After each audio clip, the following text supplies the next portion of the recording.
welcome to the Preemie Chats. Preemie Chat is our weekly educational sessions for healthcare professionals and parents to talk about what matters to you, to explore new ideas, and to learn together. I'm Fabiana Bacchini. I'm a Preemie parent and Executive Director of the Canadian Premature Babies Foundation, as known as CPBF, and I'm happy to be your host today.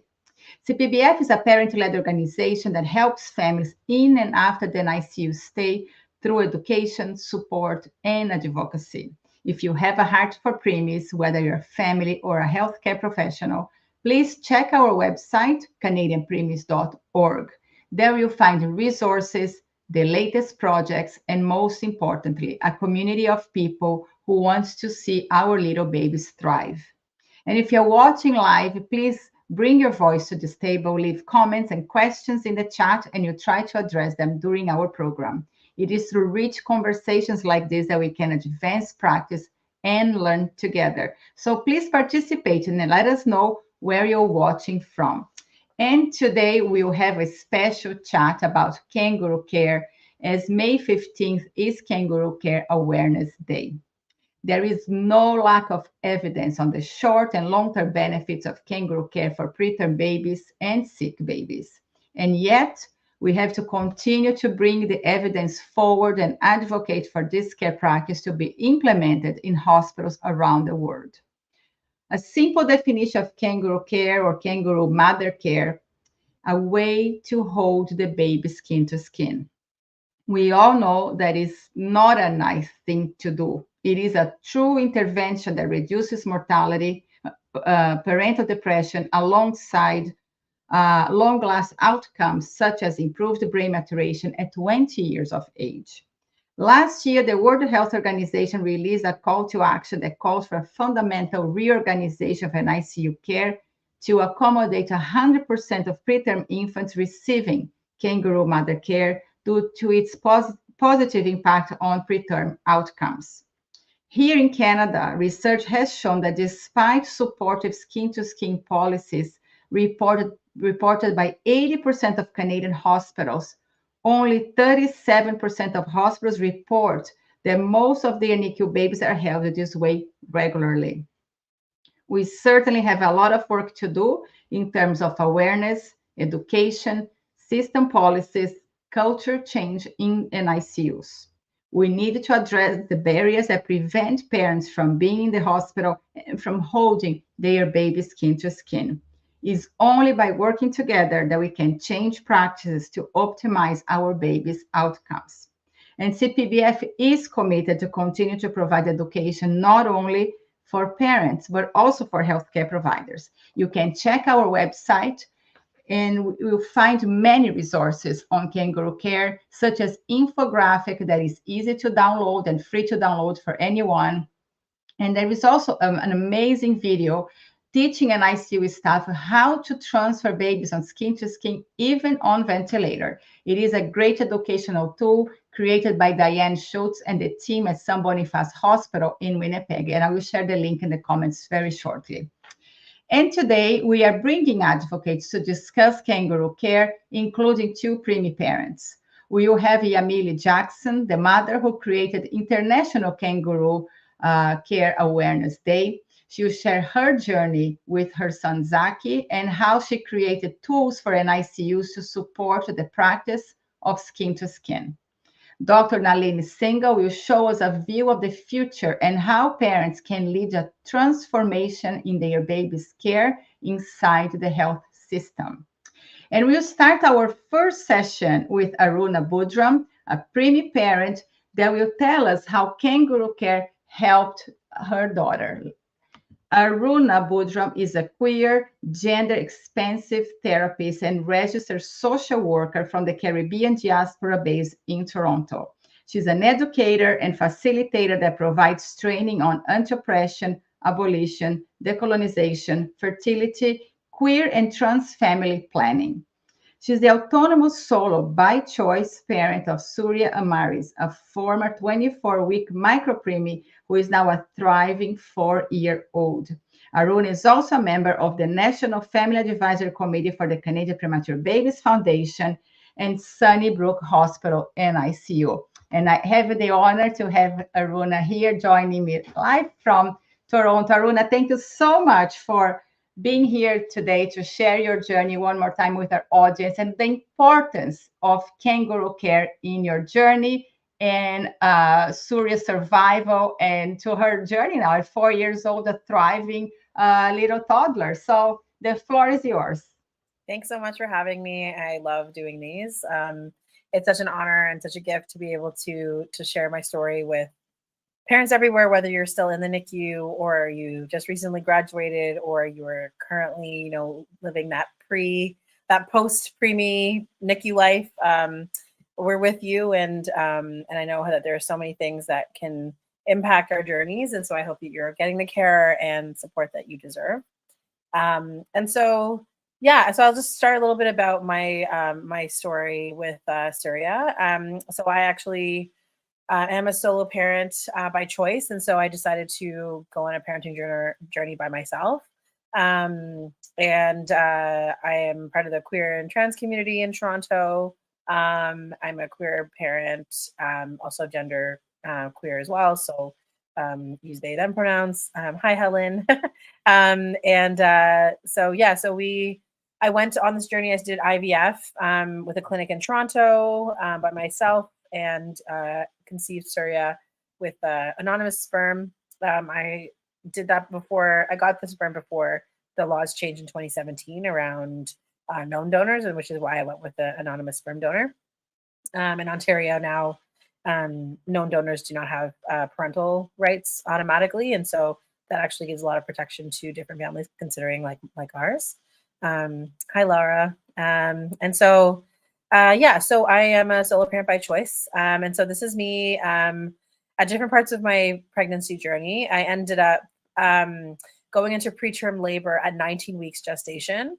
I ended up finding out that I was going into preterm labor, not because of an emergency, but because I went into my ultrasound when they did the transvaginal ultrasound, when they went to look at my cervix. They saw that my cervix was opening, unfortunately. And so, so unfortunately that happened. I rushed myself with my mom and my sister. They took me to Sunnybrook Hospital in Toronto, and which has a level 3 NICU and is doing a lot of stuff around for premature babies and NICUs. And so, I went to there and then ended up getting an emergency cerclage. I got a cerclage inserted, and they, we just prayed and hoped for the best. I ended up staying on bed rest at home for 3 weeks and then 2 weeks in hospital, and then ended up going into preterm labor at 24 weeks gestation.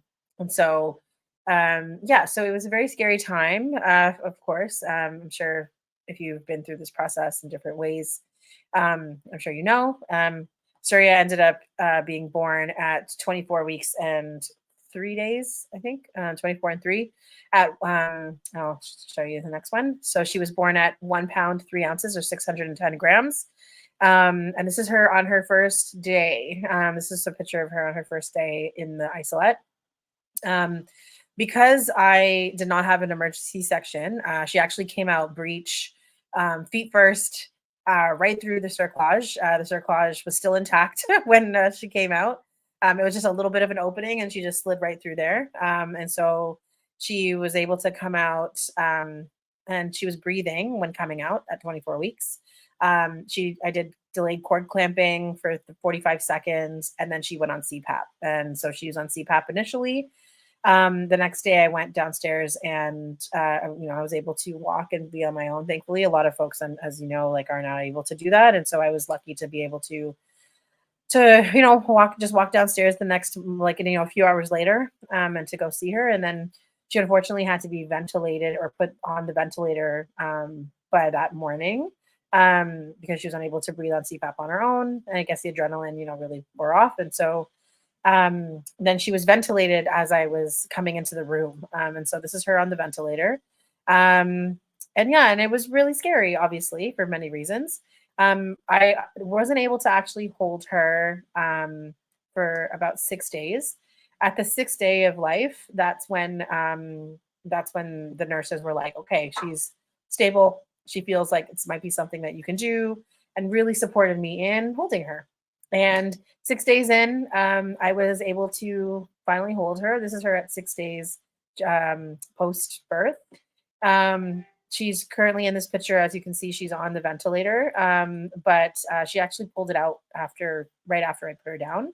So I remember putting her back into the isolette and her grabbing at it and it just like coming right off. And they put her immediately on CPAP right after that because she didn't actually need the ventilator anymore. They tried it with the CPAP and she was fine. She spent the rest of the time on CPAP and came off of oxygen actually pretty quickly. So yeah, so she and I, so the way that Sunnybrook is set up, a lot of obviously NICUs are different. Sunnybrook has kind of like a bench situation. I wish I had taken a picture of it, but I didn't think to do that at the time. But there's a bench, there's individual pods for every single family. So every family has their own kind of like room, which was really great because I know that other NICUs don't have that. And they have like, separators with curtains and things like that, but we actually had our own like kind of individual room. That really helped us and me myself, like, and for Surrey and for people visiting, because we were able to actually have the privacy and space to be in there with her and to hold her and to do what we needed to do, including Kangaroo Care. And Kangaroo Care became very quickly, this is my first time doing Kangaroo Care in the picture, but Kangaroo Care became a very, very crucial and prioritized thing during my time in the NICU. So Surya spent 3 months, 90 days in the NICU. And for the entire time, I stayed there with her in the NICU pod. So I did not leave, with the exception of 3 days when I got sick. I think maybe 2 months into it, I did not leave once. So I actually lived in the hospital. So I moved everything, all my stuff in. I moved my supplements, my clothes.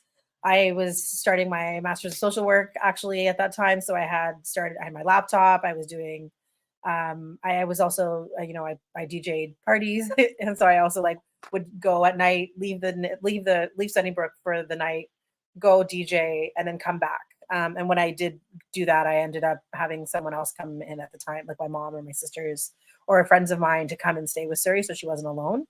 Obviously the nurses were amazing and they, there was like a few hours here and there where they would hang out with her, but it was mostly me and my family. Because as a solo parent, I didn't have a co-parent. I didn't have a partner. And so my mom and my sisters and some of my close friends were a key component of how I took care of Surrey and how I was able to do Kangaroo Care. And so that's also a big piece of it too, is remembering, like, thinking about who identifies as family, who is important to this baby and who is important to this baby's development. Obviously, like, I think for me, my mom and my sisters and my close friends were just as important in terms of caregiving as I was in that moment, because yes, I was there all the time, but I really did need that support. And also they were able to step in for me to build that relationship with Surya as well. And so, so I held her, this is her at different points and different gestations. So 26 weeks, 28 and 30. I did Kangaroo Care. So as you can see, she's off the ventilator here.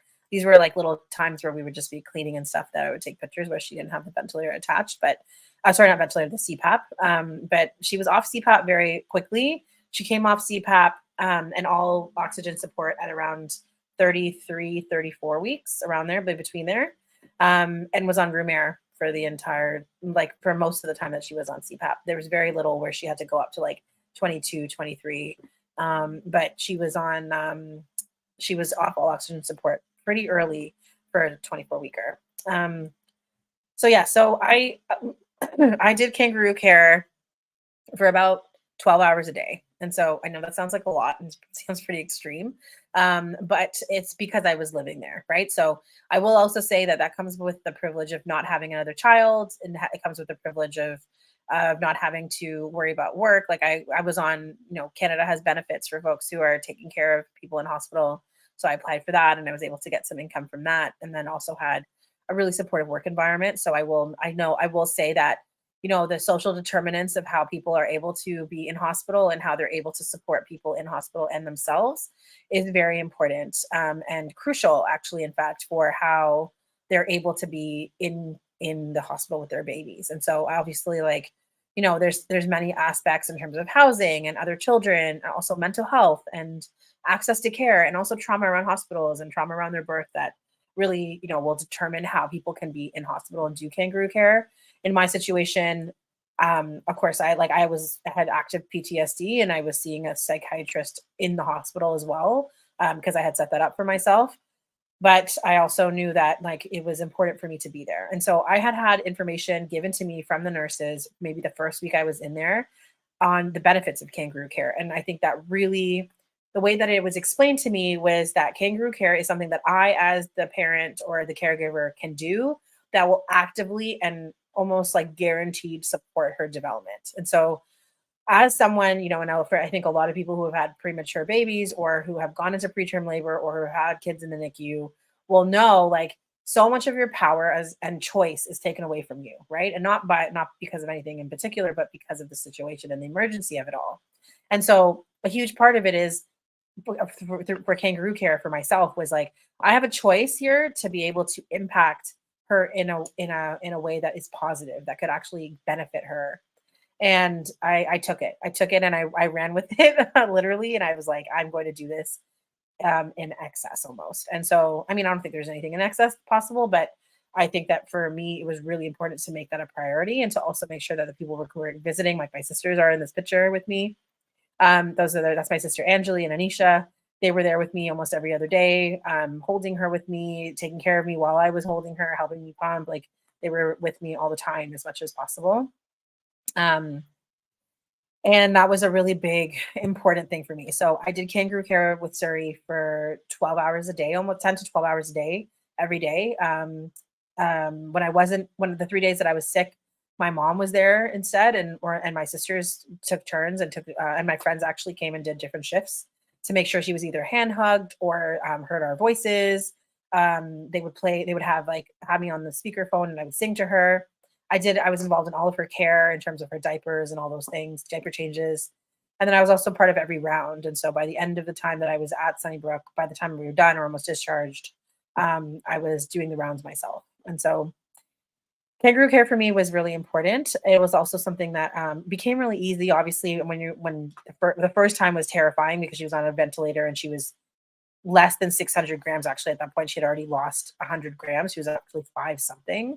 And so she was very tiny and it was very delicate and it was very scary. But I had a team with me. I had my sister was there with me. Angeli, the one on the right, was there with me. And then I also had 2 respiratory therapists and 2 nurses surrounding me to make sure that I felt literally held while I was doing this for the first time. I think that if I didn't have that support the first time going in and a whole team of people being like, you can absolutely do this. This is your baby. You can do this.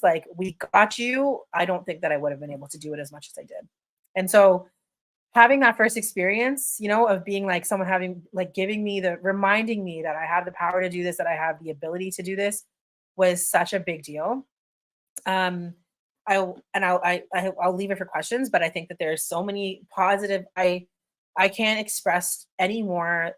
I don't know how I can actually express how much I feel like kangaroo care in of itself as an individual process really shifted outcomes for Surya. This is different points at which I did kangaroo care. The middle one was a little bit younger. And then she was on different ventilators on the left. And then she was fully off of oxygen at different points. We would also take the ventilator off. I'm sorry, not the ventilator. I keep saying ventilators, CPAP off, or the air that she was on. We would take it off sometimes during kangaroo care just to assess. And we noticed that when she was on me, she didn't need it as much as she did when she was by herself in the isolette. So that's also something that we noticed, and that it was interesting to see that she was able to breathe better on her own when she was on top of me. And so that was something also as well. There's different stages of kangaroo care. I had videos and pictures of all the different times. And then when she got a little bit older, so I think maybe around 30 weeks, 32, maybe 32 weeks actually, then other people started coming and being able to hold her. So this is my sister, my mom, my brother-in-law. This was also right before COVID. So I will say that I'm sure COVID things have changed, but I will also say that even if COVID stuff was happening, there are people who are not directly my partner, who are like my mom, my sisters, who would have also been just as important for me to be there. This was also in terms of who makes a family and who thinks about who is considered a family member and who's important to this baby and their development, that also needs to be considered in how different families are structured. And so, yeah, thinking also, particularly in Ontario, in Ontario, Canada, like you can have up to 5 people listed as a parent. So like thinking about how NICUs are going to actually honor that baby's family by also having up to 5 people coming in and doing kangaroo care, because those are their parents, right? So yeah, just thinking about how like you also consider in your NICU who is a family member, why. Like, my culture, we don't come from like a, mom, dad, that's it. Like I'm part of a queer community, and then also part of the Caribbean community.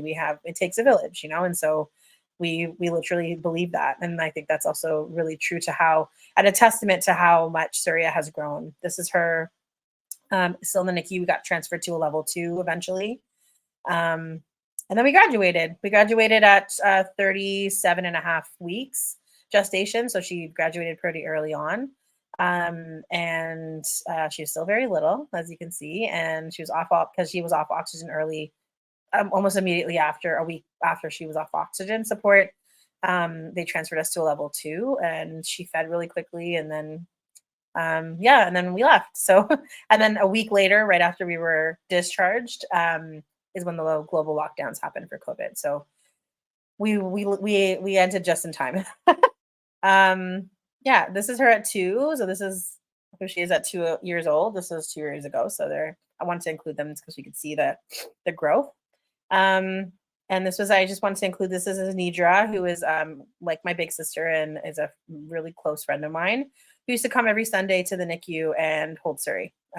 So just kind of thinking about how expansive the understanding of family is for us, and how much that also is, this is her in 2020, and this is her a few weeks ago, actually, at my birthday. And the difference is kind of beautiful. I really love this.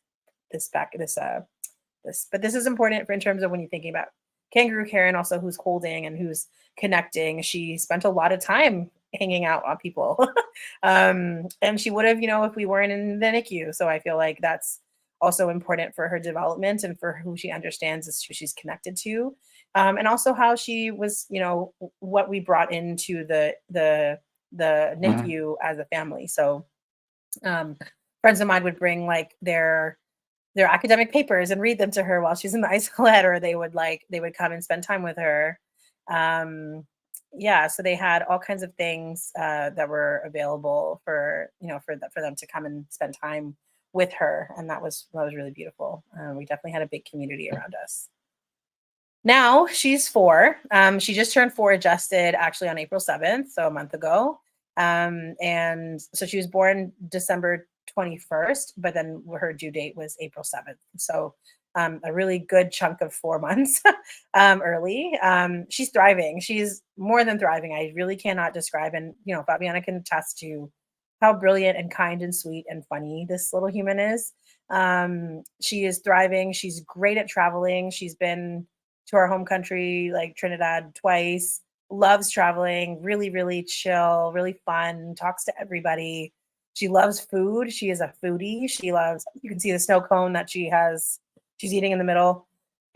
She eats lots of vegetables and fruits and our cultural foods. And she's loves singing and running and full of joy and adventure. She's hilarious and very kind. She's all about justice. She comes with me to protests and rallies all the time. And she has a really great social network. She's a really social kid. She is really advanced in her language skills and writing, and she reads lots. And in terms of my mental health, also in terms of positive outcomes for parents too, and thinking about how Kangaroo really helped me in connection to her. I remember feeling really disconnected from her until I started doing Kangaroo Care. Kangaroo Care really benefited me as a parent to feel deeply connected. I would sing to her while I was holding her. I would tell her about like what was happening in my life or how I was feeling. I'd read I was doing my master's, so I was doing readings with her. She was listening to critical race theory while we were talking, we were like hanging out. So it was definitely a huge deal. While I was in the NICU, I will say that one of the neonatologists brought some of their U of T medical students to the pod to visit me in Surrey. And he directly named that the reason why she had such good outcomes and she was doing so well and thriving was a direct result of me doing Kangaroo Care and also me being there. So hearing my voice constantly, talking to her all the time, like holding her as much as I did, he named that as a difference that he has seen in the outcomes of her being able to come off oxygen really quickly, being able to feed really quickly, being really like open to those things. And we see it now too. So, you know, she started junior kindergarten last year. So when she was 3, she's doing French immersion JK. She can spell a little bit. She's learning how to write and read. She's super sweet. She's learning taiko drumming with raw taiko. She's taking gymnastics. She has a great social network, and she's a lot of fun. And so, yeah, that's it for me. But I just wanted to really shout out Kangaroo Care for getting her to this point. I do believe that it is a huge, has made a huge impact on how well-adjusted and thriving she is now. And I do feel like what the support the nurses gave me in the NICU is a direct result of how comfortable I felt doing it throughout my entire NICU process. And how comfortable I felt also talking to other parents about it. A lot of parents were really afraid to hold their babies, you know, and it is a legitimate fear to have. And it is such a detrimental and like life-changing thing to be able to do for both parent and child. So yeah, thank you for having me and thank you for listening. Yeah, thanks, Fabiana. Thank you, Aruna. And to all of you watching us live, please stay because Aruna will come back after Dr. Nalini Singhal for a period of questions. We have a lot of questions for Aruna, so please do send in your comments as well if you have any comment or any experience you want to share, and we're going to address them right at the end. So Aruna, stay at the back. I'll bring you back very shortly. So we are going to go to our next guest, who is Dr. Nalini Singhal. She'll discuss the evidence for babies to be cared for by family rather than healthcare providers. She argues that to transition to a new mode of care, we need the assistance of families to advocate, demand, and demonstrate how this can be accomplished. Dr. Nalini Singhal is a neonatologist, professor emeritus of pediatrics at the University of Calgary here in Canada. Her clinical work is with sick newborn babies. For the past 25 years, she has been involved in global child health. Her work has involved contributing to the development of Helping Babies Breathe, a program for education in low-resource settings, essential care for every baby, and essential care of small baby. She was part of the team implementing maternal newborn and child program in Tanzania and kangaroo mother care in Ethiopia. Her passion is to implement simple, affordable programs to improve the lives of babies around the world. And I have here joining us live today from Calgary, Dr. Nalini Singhal. Dr. Singhal, thank you so much for being here with us today. It's so great to hear from you, learn from you, and I'm sure our audience will benefit immensely from what you have to say. So I will share your slides here, but the floor is yours. And to all of you, please do send us questions and comments, and you're going to bring Aruna back to have a Q&A with Dr. Nalini after this. Thank you. Thank you for inviting me. I'm going to try and take you a little bit on a roller coaster of history. And we're going to talk a little bit about how I think neonatal care needs to be transformed, how we need really a paradigm shift that will not occur with healthcare providers, and it never has, and what the families can do.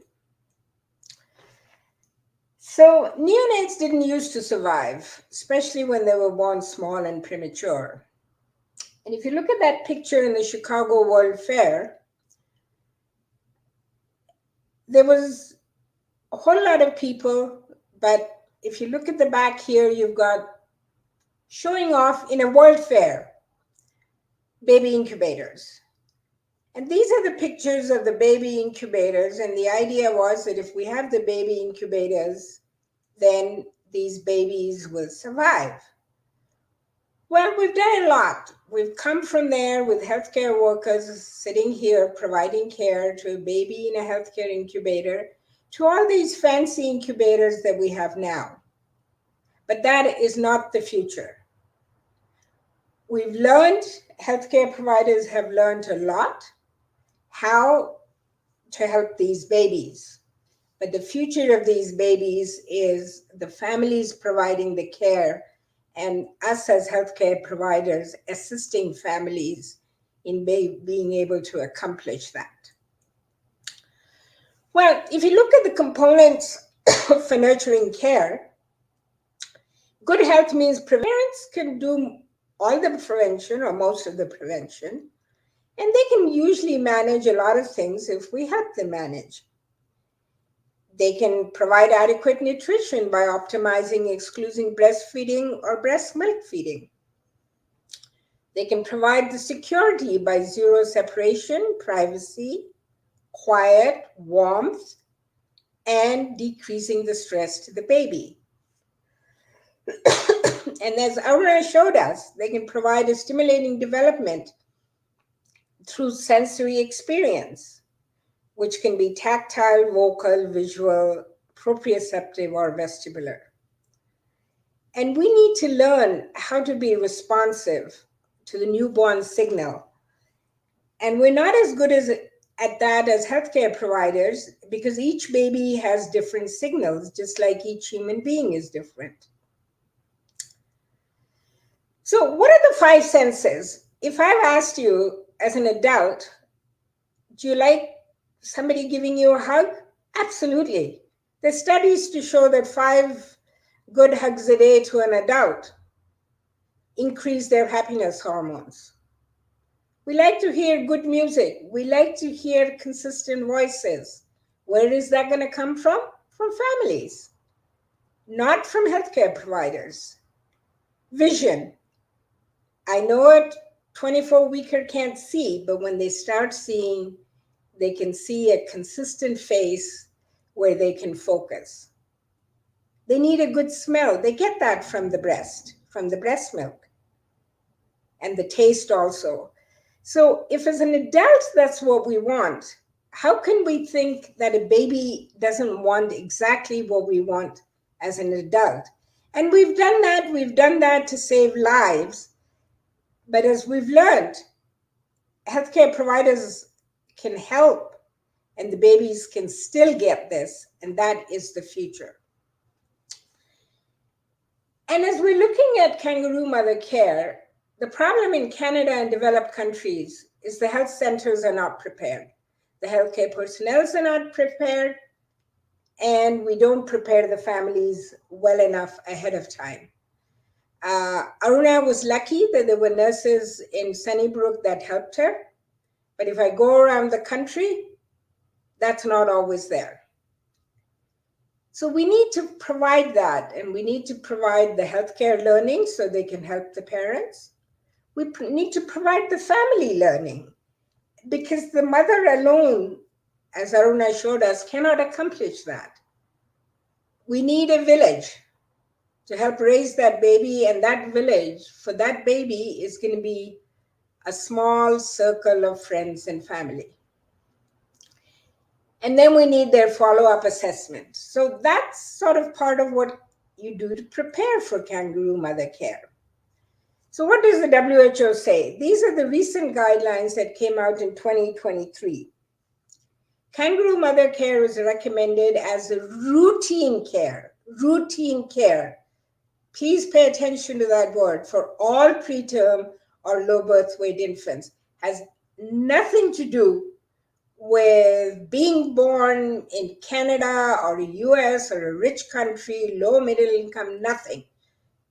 It's consistent, and we're not doing that. It can be initiated in the healthcare facility or at home also, and should be given for 8 to 24 hours per day, or as many hours as possible. And that is a very strong recommendation with a high degree of evidence. The reason the 8 hours is there is because the studies that were done randomly, we chose 8 hours because it was something that in some of the developed areas of the world where the mother couldn't stay the night, she could easily do, or the family could help do, for a minimum of 8 hours a day without having a place to stay at night. But that showed a significant difference. Now, you would think that it benefits the baby. When we talk about babies doing better, but it also benefits the mother. Significant evidence that it decreases the anxiety scores. But what surprised me when I actually read about this about 2 years ago was the 25% reduction in postpartum depression. If we think of any medication that would decrease any disease by 25% without having any known harmful effects, the medical profession would be all over it. But because it's not a drug, it was viewed as something you did in low and middle income countries, we have not taken it on. It does reduce overall depression long-term in mothers, and there's improved bonding and longer and more successful breastfeeding. These studies, I realize, are all done on mothers. There is some evidence coming out on fathers now, but there is more to be done to find the evidence on the families. But remember, KMC is not just about providing skin to skin. It's also about optimizing nutrition, providing human milk. As much as possible, the milk of the mother, and now there are more and more milk banks being set up, that if the mother doesn't have the milk initially, the baby gets the milk from the milk bank. We need to have cue-based infant-guided feeding. Well, we can't really do that with healthcare providers because they've got 4 babies to feed or 3 babies to feed, so the baby is going to be fed every 2 hours, 3 hours, whatever. Doesn't matter whether the baby is sleeping, we'll wake up the baby to feed the baby. But we have to stop that. There has to be parental involvement in feeding, and you have to promote skin-to-skin contact during the feeding, even if you're not breastfeeding. If the baby is not being fed directly from the breast, the baby still needs the feeding that helps milk production. Now, you would wonder what these are. These are things that were used for feeding babies centuries ago. These are from sort of almost BC. And then if you ask a baby, would a baby prefer to be fed with a cup, spoon, or tube or IV? Well, if you ask an adult that, I'm going to say I want a cup or a spoon. I don't want a tube in my mouth, and I definitely don't want an IV in my hand. But we don't give babies the choice. Why? Because we don't know how to feed them effectively with a spoon. We don't know how to effectively feed them with a syringe. We don't know how to feed them with, this is a palladi, this is from India, which the sort of, for kings and queens wouldn't breastfeed, so their midwives would feed the kids with the breast milk. And these are the new cups that are there now that have replaced. These are the cups that should be there in every NICU for the baby to be able to cup feed, because even a 30-weeker baby can cup feed. And we've shown that in some of our studies, that if you put 30-week babies that don't have distress on full feeds, no IVs, they'll transition to cup feeding and will do quite well without any tubes or without any IVs. So what are the WHO recommendations for that? They say that weak or sick babies that do not possess the strength to take all their milk from the breast, cup feeding can be used with excellent results with such babies. Babies that have trouble with suckling from the breast for various reasons, such as sleepiness, tiredness, inverted nipples, tongue ties, latching, etc., cup feeding gives you an alternative while you work on the breastfeeding. For preterm and low birth age infants, including very preterm infants and very low birth weight infants, they should be fed as early as possible the first day after birth. So none of this, let's keep the babies NPO. Infants who are able to breastfeed should be put to the breast as soon as possible after birth, which we do not do effectively. And infants who are unable to breastfeed should be given expressed mother's own milk. And if not, we're saying you can give donor milk. Again, strong recommendation with a moderate certainty of evidence. There is a WHO recommendation on family involvement also now, which is they sometimes make a recommendation that there isn't evidence for, and that's one of the ones we were able to convince them. But if you look at simple neonatal innovations that have changed history, room air resuscitation, why did we do it? Because we didn't have oxygen in some of the developing areas of the world and found out that was bad for the babies. Delayed cord clamping. When I first suggested that 15 to 18 years ago, that we should do that in the developed world, I was told it's for your developing country where mothers are anemic, go away, don't talk to us. Well, I didn't go away, and I did talk to them, and we're doing it now everywhere because that is the best for the baby. And the same thing is skin to skin care. So it's time to change the paradigm now, that the mothers and the families are going to care for the babies. If I ask the families that question, they'd say, of course, yes. So what do we need? We need the families to go and advocate. We need the families to demand it in every NICU to say, here's the evidence, here's what WHO is saying. Why are we not doing what WHO is saying? They're not saying it for low and middle income countries. They're saying it for all the babies in the world. And so sometimes healthcare providers are able to change the paradigm. In this case, I think we need all the help we can get from families, parents, would-be parents, to help change the paradigm and do what is going to be best for the babies of the future. Families can also provide assessments. I've found that in developing areas of the world where they don't speak English even, if I teach them all the danger signs for the baby, they'll show me what the signs are and come. And they can also document the care.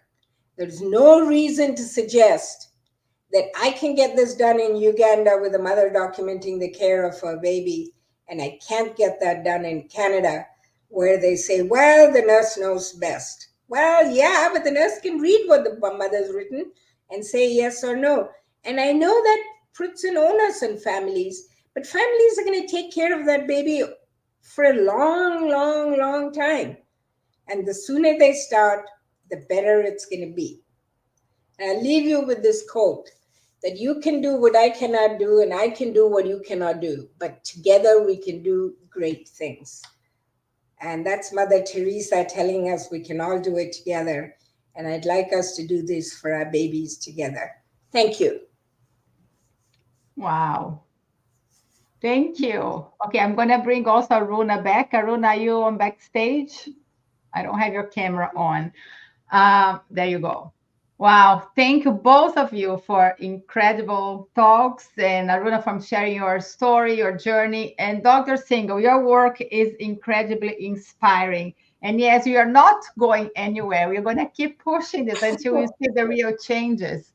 So I'm going to open a question for you, because so much evidence, right? From decades and decades of evidence. Why we are not doing this in Canada specifically the way it should be done? We do have resources. We do have education. I think we have everything needed. Yeah, what I hear a lot. Okay, I think she's frozen. Okay, maybe she'll be back. I think that somehow it's unstable right now. Yes, can you? Okay, but we can hear you now. Yeah, I think I'm stable now. I was unstable before. There we go. Yeah. She did come back. Yeah, okay. So I think one of the reasons is that we sell our families short in Canada. We say, well, the families are not going to want to do this. Well, I just showed you 8 hours is what I'm asking for. I'm not even asking for you to live in the live there overnight if it's uncomfortable for you to sleep in the NICU. But the healthcare providers have to be convinced that that is what is required. And there's lots of evidence in the literature of sometimes it takes 25, 30 years to get to something that's mainstream. But I think the time for this being mainstream is now. But we need the parents to make it mainstream, for the parents to say, no, we're not the ones saying we can't spend 8 hours in the NICU. We're willing to do it. Show us how to do it, make us comfortable, make sure that we've got water, a sandwich or something. Just make it a welcoming, comfortable environment, which Aruna had, which if you go to Halifax, they now have. And that needs to be replicated across the country. Dr. Singhal, I just want to make a comment before we go to Aruna. I was at the conference this weekend, the PAS conference in Toronto, and I had the opportunity to chat with some people from across Canada. And I could not forget a conversation that we had, because this neonatologist in this smaller unit in Canada was telling me that the resistance is coming from one of the mental health supporter workers from the NICU that said the mother is stressed, should be not be holding the baby or being at the bedside because the mother is stressed. I didn't even know what to say, because the evidence is all there. Of course, the parents want to be there most of the time, and most of the parents. There will be some exceptions that the parents cannot be there or don't want to be there for whatever reason that is. No judgment. But it takes a multidisciplinary team and education to bring everybody on the same page. It seems that there's this connection between different professionals, this multidisciplinary team from the NICU. There is, and I think what we maybe, and I don't know whether there's a possibility even of sort of organizing some kind of a conference, a multidisciplinary conference for making a paradigm shift in neonatal care. And that needs psychologists, social workers, and they have to give the talk. They've got to go look at the literature and give the talk. So this person who said about parent stress, I would have said to her, can you please give us a talk on the evidence of parental stress? And then let them look it up, and then they'll find out, well, they're talking from an experience, not from evidence. And so I think that's the way we're going to be able to change. But I know that all the neonatologists are not convinced, but there are more neonatologists convinced today than there were 3 years ago. So we're getting there slowly, with at least that group I'm making in a little bit of indentation on. Yes. Aruna, what are your thoughts on Dr. Nalini's approach? Because I felt that you and Dr. Singhal would be a great combination together as advocates. Yeah, I mean, I feel like a lot of what I was hearing was things that I experienced in different ways. I will say that when I went to the level 2, they really hated that I wanted to stay. They absolutely despised it. They were like, why do you want to stay? Like, it's fine, we'll take care of her. I'm like, I don't care if you're going to take care of her. Like, I want to be here. They very much did not understand that I was planning to stay, and I ended up sleeping in that NICU as well.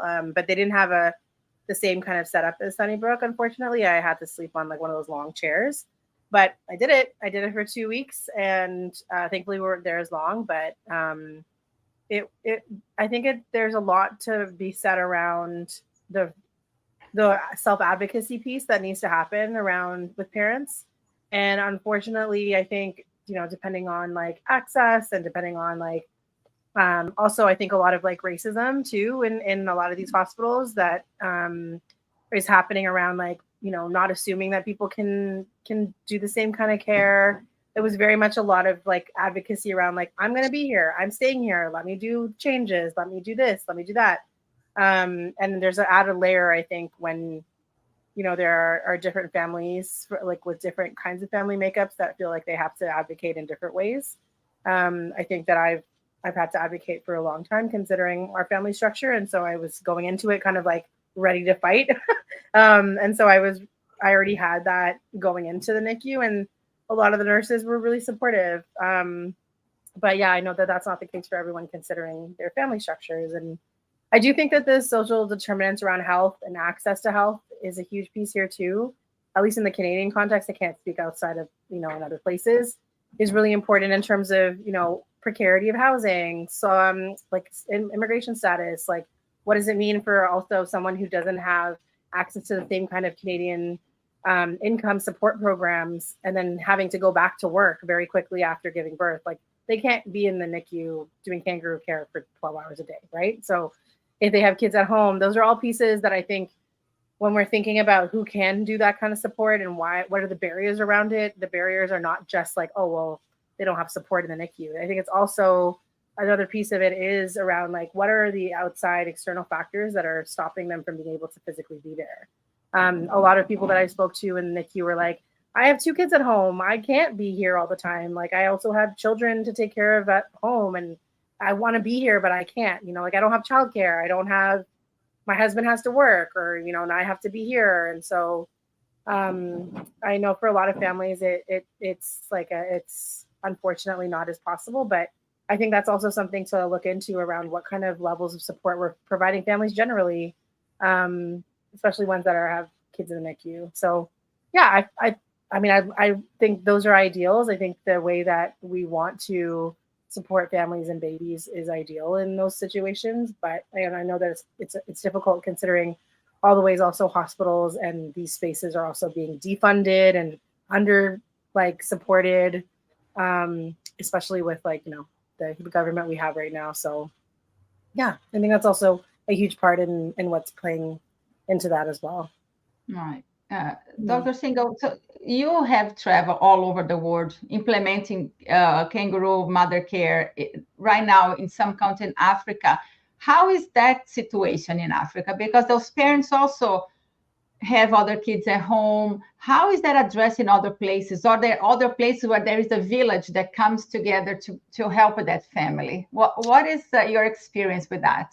So one story I'll tell you, this mother was really sick. She had hypertension and she couldn't do it. So her 15-year-old son said, I'm going to do it for my brother, then my brother is going to owe me his life. And he sat and did it till the mother was well enough for 2 weeks. He took care of his brother. He was so proud of it.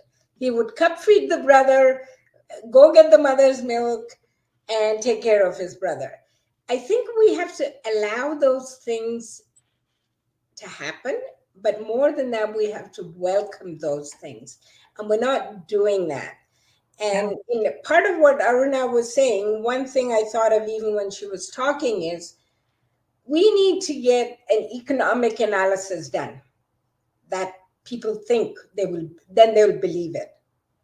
I mean, look at Aruna's daughter.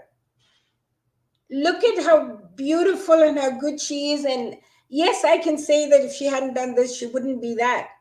But look, if we do the economic analysis and convince our healthcare providers, that is an issue because the nurses still want the same nursing ratio. When Aruna is providing all the care, and if all the 2 babies, I'm the nurse, the family is providing care, I can look after 3 babies rather than 2. And that is not happening yet. We need to somehow get that to happen so that the healthcare providers then realize. And the other piece I think is very important, which I said is the 8 hours. And so if you do the 8 hours, then in these countries, families will come in. If they want the mother to cook at home or do things, the grandmother will come in, the father will come in. And we have to be welcoming. In Africa, you welcome anybody who will come and do it, sort of. You don't have a choice. And that's kind of what I was saying. Oh, sorry. Yeah. Yes, absolutely, Aruna. That's what you were saying. That it like my mom was there. My mom was there. My sisters were there. Absolutely. They held her just as much. Like my friends would come because I DJ'd a few parties while I was in the NICU. So I was like, I had to go and DJ. And then at night, my friends would come. Instead of going to the party with me, they would come and stay with her. And they held her. They did her changes. They talked to her. It was really important for the ways in which our family was acknowledged and then our family was supported. A family meaning all the extended people that made our family who we are, because I don't have a partner. And so instead of a partner, it was like I actually got them to cross out father or whatever on the board. And I said like grandma and aunties, these were the names that were on there because she has a huge community of people who she still hangs out with to this day, And I think we need to learn that. I think we've become, Fabiana, a little more isolationist about me for a variety of good reasons, but we need to learn and we need to go back to us together. And that includes providing the care to these babies, and the family is asking for it. Healthcare system is not going to ask for it. That's why I think it's very, very important that your Premature Babies Foundation families ask for it. And the other request I would have is go back and ask in the antenatal clinics is when this needs to be introduced. That's what we did in Africa. We introduced the concept in the antenatal clinics so that the families had heard about it. It was not just a big surprise when you had a small preterm baby. Absolutely. I have one more question before you wrap it up, because we have one more guest joining us today. Dr. Nalini, the fact that we don't measure kangaroo care, does it make it less important than everything else that is measured in the NICU? And I'm asking that question because this being a big debate at the EPIC, our quality improvement group in Canada, the Canadian Neonatal Network, we will start measuring family engagement in the NICU. And Dr. Marco Beltempo said really nicely, everything else is measured, but the family engagement in the NICU and related to the outcomes. And now we are seeing that in Canada, that we're going to start measuring family engagement.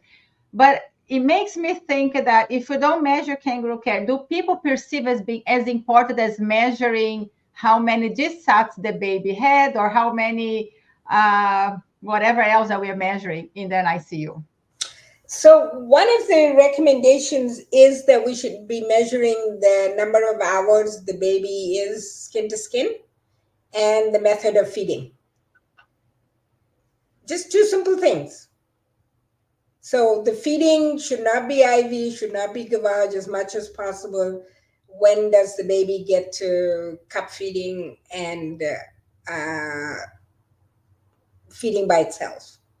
So that's one area. And the other area is the number of hours of skin to skin.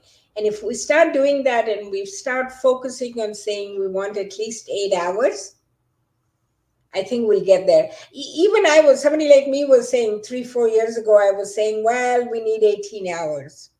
Well, 18 hours is a big ask. So the studies we did it with 8, and they showed enough of a significant difference. We have to make every hour count. Every hour counts. So, but if we say 8 hours, even a mother who's got 2 kids at home, between the mom and the dad, and if they can get a grandmother or somebody like I had at the hospital here, the grandfather was retired. His job was he was told by his daughter, you are going to go in at 9 o'clock and stay with my baby till 1 o'clock, 4 hours a day. That's your job. No questions asked. So he was there. He was delighted that he was doing this for his granddaughter, holding her skin to skin for 4 hours, but we were welcoming to him. And she was told, the mother was told, we need 8 hours. And she said, well, I can't do 8. Can my father do 4 and I'll do 4 in the evening? Absolutely. Okay, we had to continue to work together. We have work to do in Canada, but I'm so grateful that we have incredible advocates working towards have a more skin-to-skin Canada for the best outcomes for our baby. So I will thank you, Dr. Singhal, for taking the time today for joining us live. And also you, Aruna, thank you so much for always making yourself available to share your journey, your story. And we love just watching Surya over the years. Now I met her, Surya, when she was a baby. Now she's 4. So it's so great to see how well she's doing and the advocate that you are for her. So I'm very grateful to have both of you here today. I loved your 4-year picture, Aruna. She looks so cute. Thank you for sharing it. Yeah, she's great. Yeah, I'm very happy to be here. Thanks for organizing, Fabiana. Thanks. It's nice to meet you. Bye-bye. And we have one more guest today on our special Kangaroo Care edition of the Preemie Chats. And we'll have here Dr. Yamile Jackson, who will talk about her experience as a preemie mom and the dramatic circumstances of her son's birth inspired her to transform neonatal care. She'll discuss her innovative solutions and tireless advocacy for zero separation, sleep, and kangaroo care. Dr. Jackson will uncover the origins of Kangaroo Care Day, May 15th, and its role in raising awareness and ensuring safety in this transformative practice globally. She is the CEO of Nurtured by Design, a published author, award-winning innovator, an investor, entrepreneur, and motivational speaker. Other contributions include establishing the International Kangaroo Care Awareness Day, and recently she introduced the ZAC app, a groundbreaking tool for kangaroo care analytics and managing kangaroo-a-thons, further demonstrating her commitment to advance healthcare practices. Dr. Jackson could not be live with us today, but I recorded an interview with her earlier this week, and it's amazing how she transformed her journey. Yamile, thank you so much for being with us here today. What a privilege to hear your story and from the person who actually created Kangaroo Care Awareness Day. So thank you so much for being here. I'm so happy to be here. Thank you so much for inviting me. So I know we have a presentation that we're going to share with us, and then you're going to have some questions at the end of your presentation. So Yamile, the floor is yours. Thank you. Well, I just wanted to share a little bit of my story and how Kangaroo Care Day started and what is around kangaroo care and the job that I've been doing for a couple of decades now. So my name is Yamile Jackson. I have a PhD in engineering. My concentration is in ergonomics and safety engineering. And I'm the PE is I'm a professional engineer. I licensed and project management professional. I had a preemie. His name is Zach, and he was 28 weeks. He weighed 900 grams.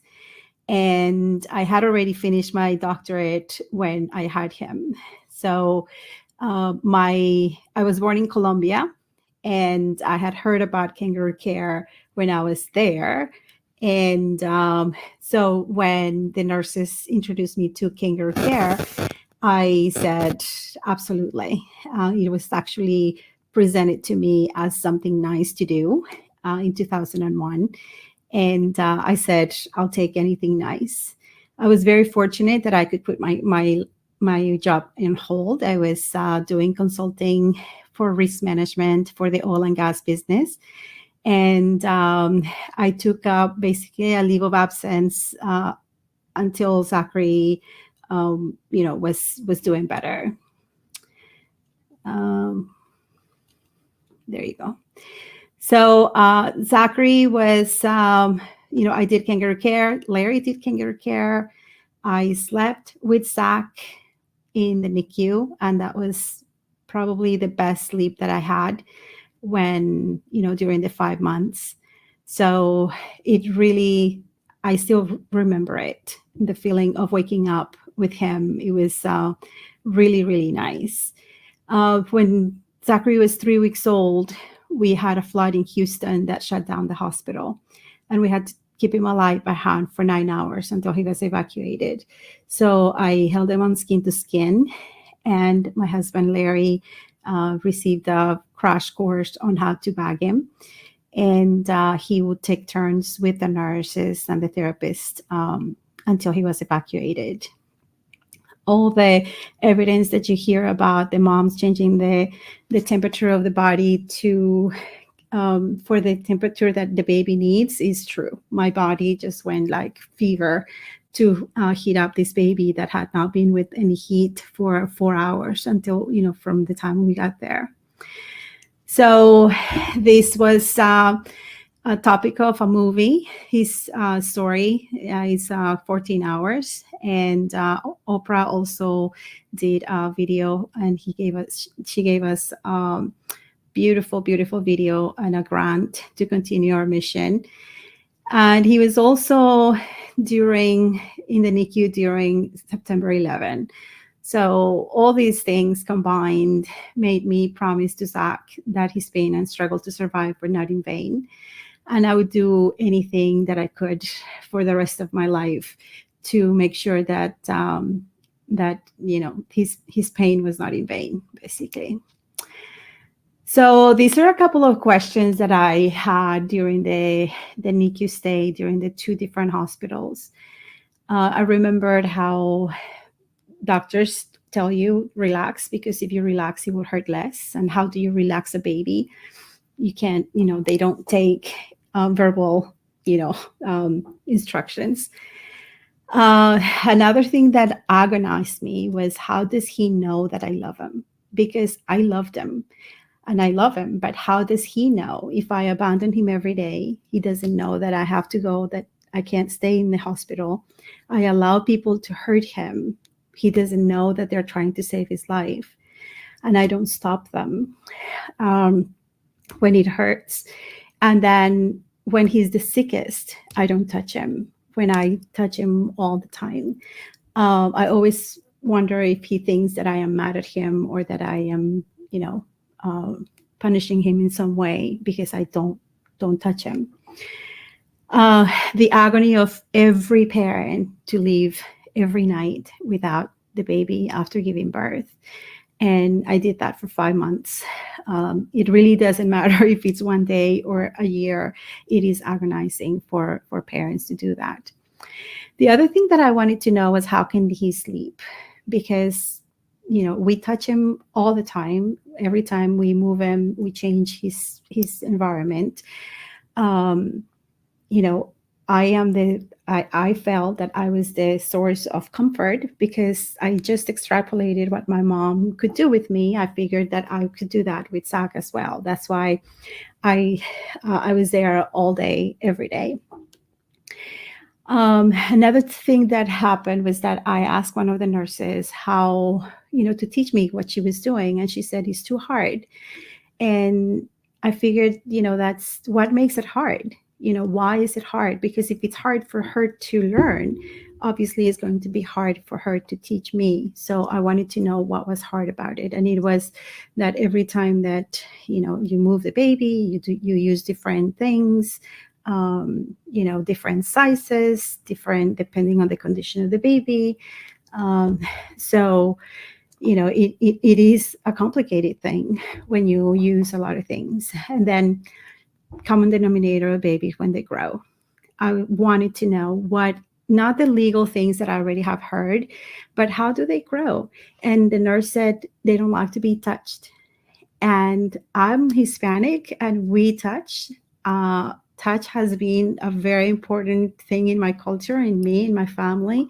We touch for happy things, for sad things, for everything. And I couldn't imagine my life without Zachary touch. But even worse, I couldn't imagine Zachary's life without enjoying human touch. I felt that it had to be a very, very isolating life to live without, liking human touch.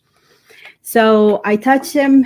I asked the nurse why, and she said, I don't know. We don't know why. And I said, well, I want to, have evidence of one. So I started touching him. I said, maybe he associates touch with pain. So I wanted to show him that my touch was not, hurtful, but it could actually be comforting. And same with when I was holding him. So I was there, like I said, all day, but at night I had to go home. So I simulated my hands with a pair of gloves. And then the nurses saw how it was helping Zachary. What they couldn't see was how it helped me, being able to calm myself. I heard 100 times, the baby feels the way you feel. So I also wanted to calm myself so I could also calm Zachary. So the little gloves that I made for Zach, I said, yes, I would love to make them. That would be a great way for me to give back.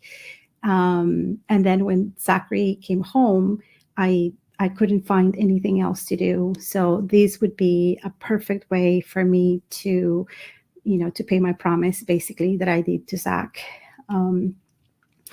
Then, finding out all the research that was already out or that was coming out about Kangaroo Care, about sleep, that it was not just like adults that if we don't sleep, we're cranky the next day. Or we don't make good decisions because we are exhausted. But babies basically stop brain development when they don't sleep. They are in an intensive care unit. Nobody sleeps in an intensive care unit, but we should be able to help them get more sleep and get a little bit more security so they can sleep. So we made a product that I would have liked to have when Zachary is in the NICU, not just for scent, but for pain, for calming him. And then one size, because I didn't like that, everything was in sizes with Zach. One weight, so we didn't have to have different light, medium, and heavy, depending, because when Zachary was growing, he needed more weight and more area of contact for that comfort. So the Zaki Hug is the product that I made for him that we improved later, so it would remove and virtually replace all the items that are on the bed. And basically we started with, how do we sleep? And if we're sleeping and we want to roll over, imagine if somebody changes your pillow and your blanket and even your mattress. It's going to be harder for you to fall asleep than if you leave everything the same and you just roll over. So with the Zaki Hug, that's the idea, that we want to keep everything the same so the baby gets comfortable with what they have. So working with the Zaki, I visited a lot of NICUs, and I saw that moms were not doing Kangaroo Care, dads were not doing Kangaroo Care, and Kangaroo Care for me was life-saving. It was a way to calm me down, even before the evidence came out that it increases the confidence of the parent, that it creates more milk, all the benefits. But it really changed me as a mother, and it gave me the opportunity to basically finish my pregnancy that I couldn't do because he was, I had preeclampsia. I always say that Zachary was born to save my life. So, I wanted to make sure that I could do everything to save his as well. So Kangaroo Care, it's already in the evidence that, the babies are calm because they're with mom, right? When we feel secure, when we feel safe, we're going to sleep better. Same as adults. If we are stressed, we don't sleep, but we are expecting these babies to sleep when they are in stress. So, getting on my PhD hat, I wanted to know what are the roadblocks of kangaroo care in the U.S. because that's basically what I made my sample was in the U.S. And I basically found 3 different things. One was safety. The moms are falling asleep. The babies can dislodge. The nurses report that it was more work for them doing kangaroo care. And then I was like, how is it more work for you if the mom is the one holding? And then they explained, which makes perfect sense, that when they put the baby on the chest of the mom, they lose control. They give it to the mom, the control of the safety of this baby, but they keep the responsibility. So, it's very hard for someone to do that. And that was my response to why would some nurses allow me to kangaroo care and encourage me to kangaroo care, and when some nurses wouldn't even mention it or would say, let's wait until tomorrow. So the other big bucket of answers came from education, awareness, how to do the transfer, how who can hold a baby, how long, just basic things, because kangaroo care is not part of all the nursing careers and doctors and therapists. They don't see that in their school. Moms don't know it either. So many times the nurses said, we will do it if the parent asks. And I'm like, well, how does the parent ask if we don't tell them? So, and then the last one was that we are not counting kangaroo care. And by not counting kangaroo care in the NICU, the message that we're giving everyone is that is not important, because everything is counted and documented in the NICU. So the way that I found to remove these, or try to remove these roadblocks, were to create a safety device. So the parents, even if the mom falls asleep or the dad falls asleep, the baby is going to be safe. He's not going to dislodge. And then to give this beautiful experience of waking up with your baby on the chest, without the nurses thinking that the baby is going to fall to the floor or dislodge. So that's called the Zaki Zak. And then for lack of awareness, I started Kangaroo Care Day. I created a website and worked with hundreds of clinicians on create this day where everybody celebrates it in their own way. But the objective is to improve the awareness and the education and the of kangaroo care while having a little bit of fun as well.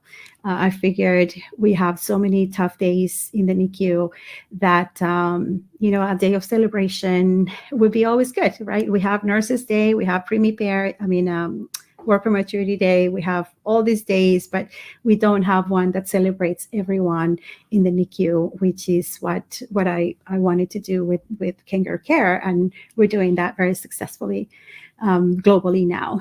And then for the lack of education, of analytics, it was the Zaki app, which is for analytics for kangaroo care and kangaroo-a-thons. So the Zaki Zak basically is to improve the safety and the duration, because we can do interventions during kangaroo care. Because I could see that many of the things that kept babies going back to the bed was an intervention, a heel stick, an ROP exam,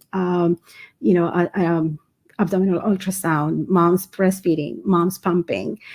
So finding a way to do all that on the mom or the dad, then it would improve kangaroo care, right? The duration. Satisfaction, if we have babies happy and moms happy, then the nurses and the therapists and everyone in the NICU will appreciate that, and also support it. We also wanted to give back that control to make sure that the nurse felt the control of the safety of this baby. And so we always put it on first, make sure this is the right size, the zipper is closed, and then we transfer the baby. So we do one thing at a time as well. We have evidence of the Zaki-Zak, studies that have used the Zaki-Zak, and I'm very, very happy that all these things that we wanted to do, it actually happened. So NICUs that are implementing them, they report more frequency. The duration goes very much because also the nurses are comfortable that these babies are safe, so they can do other things while the babies are doing kangaroo care, which if you don't use the Zaki-Zak, you're constantly checking that the mom is not, not using her hands other than to hold the baby or the attention as well. So the Zaki-Zak is for 1, 2, 3 babies, moms, dads, from antepartum, NICU, home, PICU, anyone. And then the Kangaroo Care Day, we have a website that is called kangaroo.care. We've had since 2018 100 visitors or unique visitors, and from over 170 countries. We have a lot of resources there that people can just print and share for free. We have educational material. We have all kinds of stuff in there, and everybody's invited to look at it. I think it's a beautiful website. You can download the logo for free if you are a hospital and you don't use it for commercial purposes, so you don't put it somewhere to sell a product. If you use it for your own projects, you're more than welcome to do that. And then the app is basically to keep track of kangaroo care. We want the parents to do the tracking because the parents can do it, and they like, and we want also to give them the message that they are, kangaroo care. Without them, we can't do kangaroo care. Even though there are some studies that, surrogate kangaroo care is been very beneficial, better than the mattress. But we want the parents to feel that they are empowered to do it. We received a grant from the Gates Foundation, and my family also, funded the app. And, we need one team leader. The team leader report, gets all the data from all the babies and all the coaches that are in the team. And we are launching it this year. So what the kangaroo, a lot of people don't know what a kangaroo-a-thon is, but it's basically a kangaroo marathon.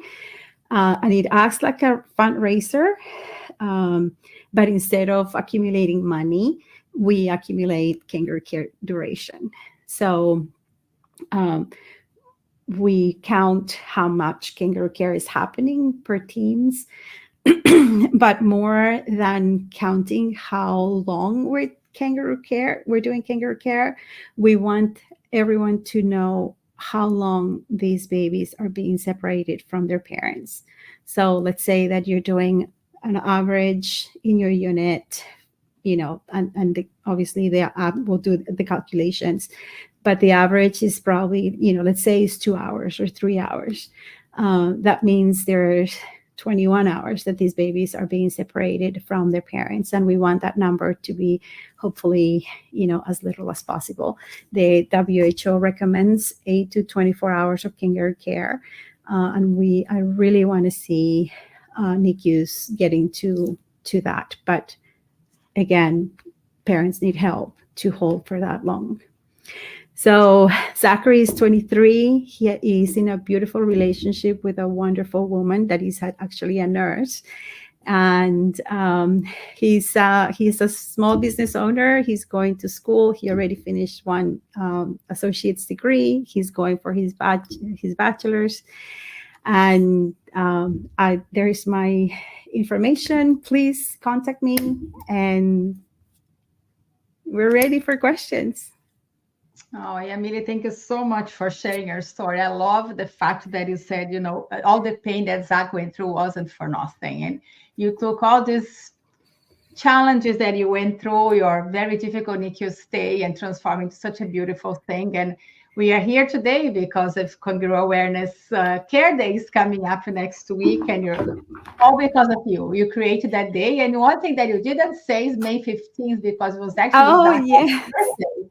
I remember that when you chat for the first time. So it's such a wonderful thing to see what you created out of your story. So congratulations on that. And I think on behalf of our community, I thank you for doing this and helping so many more families.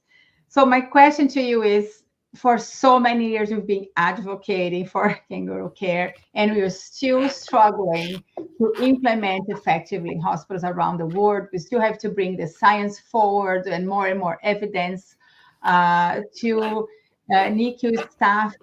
And you did mention some of the barriers, especially what caught my attention was in terms of awareness and education for NICU staff. So where do you think that gap is? Why new nurses, neonatal nurses are not well educated on the impact and benefits of skin to this day? I think to this day, kangaroo care is not in the curriculum of the school. So the first time that these nurses and new therapists and new doctors are introduced to kangaroo care is probably when they come into the NICU.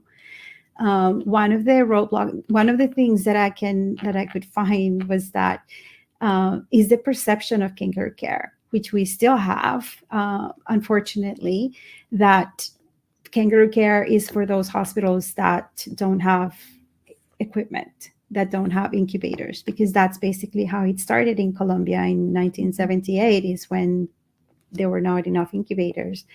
And so here in the US, I feel that there is a little bit of misconception that we have the best doctors, the best medicine, the best everything, nurses, the best equipment, the first facilities. And so we feel that probably that would take care of the mom. We can simulate everything. We can do everything. We can, save these babies. But we are not, we don't count how much development we do in the NICU. We still have NICUs that don't have therapists, for example. I had therapists when Zachary was in the NICU, and these babies need, because they are developing their muscles. Like if you don't curve put the shoulders in protraction, then they're going to be like that. And when they get to 5 years old, they can't swim. Mm. So when they're little is when we need more therapies, when we need more intervention. We can't wait until these babies go home. I'm not going to stop until Kangaroo Care Days every day. Absolutely. And one thing that I want to ask about the parent education, because you did bring it up a little bit. So parents don't know, right? We come into the NICU, into this brand new world. We have no idea what our role is. And what is the role of the hospital educating parents, in your opinion, for skin to become a practice, something expected of parents without putting pressure on parents, but really showing the benefits of skin to skin for the long term, not only for the immediate term? Yeah. So when I was in the NICU, Zachary was 1 day old, and I went to the NICU, and a nurse asked me, "Would you like to hold him?" And I said no. But I said, "Why?" I said, "I don't want to hurt him anymore. I felt that giving him the start that I gave him was hurting him a lot, and I didn't want to hurt him anymore." And she said, "You will hurt him more if you don't hold him." I always think, what if she would have said something else? What if she said, "Yeah, sure, we can do it tomorrow," or "whenever you're ready," or "I understand, he's sleeping." If she would have said anything else, I probably wouldn't be here, right? I probably wouldn't have understood that I was important for Zach, that I had something that nobody could replace in the NICU, no matter the science, no matter how much research you do for a piece of equipment. You cannot replace the parents. One of the things that I also saw was that parents were, sometimes they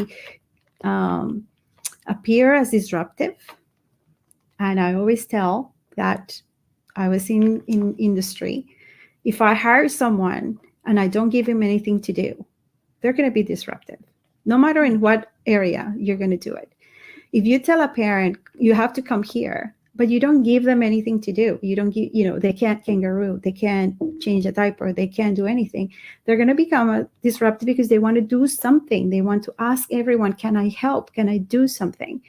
But if we tell them, we want you to be here at least 80% of the time that you're here, or you can do 90, or you can do 100, you need to be holding your baby. Then they have a purpose to go to. I talk to a lot of parents that they say, look, I have 1,000 things to do at home. He doesn't even know that I'm here because there is this incubator and he doesn't hear me. He doesn't know that basically I'm just looking at him, right? Another thing is to probe the parents. So I went to a NICU in Barcelona, and there was a mom there that was just, looking at, was there on the side of the incubator. And that is a very progressive NICU, which every mom was holding. And she said, no, I'm not going to hold. And so I asked if I can talk to her. And so after a while, she said, I don't want him to feel that I'm spoiling him and that I'm going to hold him all the time. So I told her, I said, look, this baby is not even born yet. Why don't you hold him until he's 40 weeks and then you decide how much you're going to hold him? But having those parameters where, like, for example, there are moms that can't be there for the hour. Well, if they can only be there for 30 minutes, then she should be able to hold for 30 minutes, right? Instead of saying, well, if you're not here an hour, you can't hold. No, I mean, if the mom made the whole effort to come and she can only be there for an hour, we need to change our laws. I know in Canada you have maternity leave. In the US, we don't. So tell the parents, if you can't come during the day, come during the night. Tell them that they're important. Help them with parking. Help them with, babysitting for the other kids. Help them with, all these things that, parent organizations can help and are helping and are making these moms being able to kangaroo care. So a mom that kangaroo cares, it's a smiling mom. It's, and the babies do so much better when they do kangaroo care. But it's a lot about perception.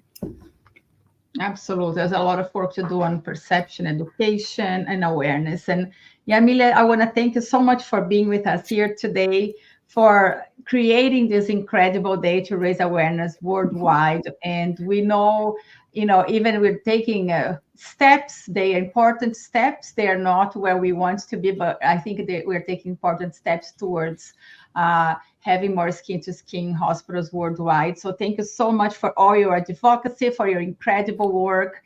And here's all your contact at the bottom of the screen if you want to be in touch with Yamile. So thank you so much for today. Thank you, and for the job that you're doing, which is so important. That's what got us together, right? Exactly. Thank you. Thank you. And to all of you who watched us live today, thank you so much for being here on this very special Preemie Chat to talk about kangaroo care and raise awareness of this practice that should be implemented in hospitals worldwide. I want to also thank our sponsor, AstraZeneca, who makes education sessions like this one possible. And just a reminder, if you missed part of today's session, head over to our website, which is right here. Oh, wrong one. Let me find our website, canadianpreemies.org, to see this episode and all past editions of the Preemie Chats. You'll find many resources and support options available there. And you'll also be reminded that CPBF is a charitable organization and depends on support to continue its important work. Consider how you can support CPBF in its mission to empower families of premature babies in every step of their journey. Together, we can create a brighter future for all babies and their families. And we'll see you again next Friday, 1 p.m. Eastern Time. Stay well.